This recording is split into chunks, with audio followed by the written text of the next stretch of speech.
Hello guys, నా చేతిలో ఉన్నదొచ్చి రణపాలాకనమాట. చాలామంది వాటర్ తాగడం మర్చిపోతా ఉంటారు. డైలీ మనము 3-5 లీటర్స్ వాటర్ అయితే తీసుకోవాలి. ఒకవేళ గాని మీరు వాటర్ గాని తీసుకోకపోయారనుకోండి, కిడ్నీలో స్టోన్స్ అయితే వస్తుంది. 2 స్టోన్ వస్తుంది, 4 స్టోన్ వస్తుంది. సైజ్ పెరుగుతా ఉంటది.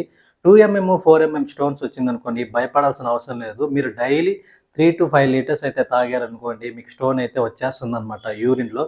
ఒకవేళ గాని మీకు స్టోన్ గాని సైజ్ ఇంక్రీజ్ అయితే 6 8 10 12 అలా గాని మీకు స్టోన్ అయితే పెద్దదైతే నేను చాలా యూట్యూబ్‌లో అయితే చూశాను. రణపాలకైతే తినండి, లేదంటే కషాయంలాగా చేసుకొనైతే తాగమన్నారు. అలా తాగితే మంచి రిజల్ట్స్ వస్తది. ఒక రణపాలాకే కాదు, అరటి బొంద గూడా ఉంటది. అది కూడా ఒక 10 డేస్ గాని, 12 డేస్ గాని కంటిన్యూస్‌గా వాడండి.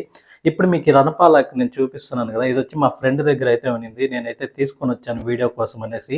ఈ రణపాలాకుని మనం కడుక్కొని అలానే తినేయొచ్చనమాట.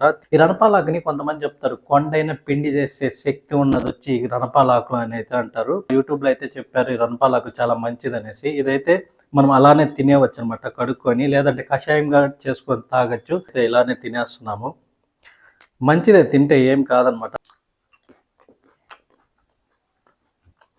ఫస్ట్ టైమ్ తినే వాళ్ళకి కొంచెం కష్టంగానే ఉంటది. అదంతా పట్టించుకోబాకండి. తినండి, హెల్త్‌కి మంచిది. స్టోన్ కరిగిపోవాలి. ఇది డైలీ తినండి. డైలీ అంటే ఒక 1 వీక్ అయితే ప్రాక్టీస్ చేయండి. ఇది అరటిబొంద డైలీ 3-5 లీటర్స్ వాటర్ అయితే తాగండి. మంచి రిజల్ట్ అయితే వస్తదనైతే అంటున్నారు.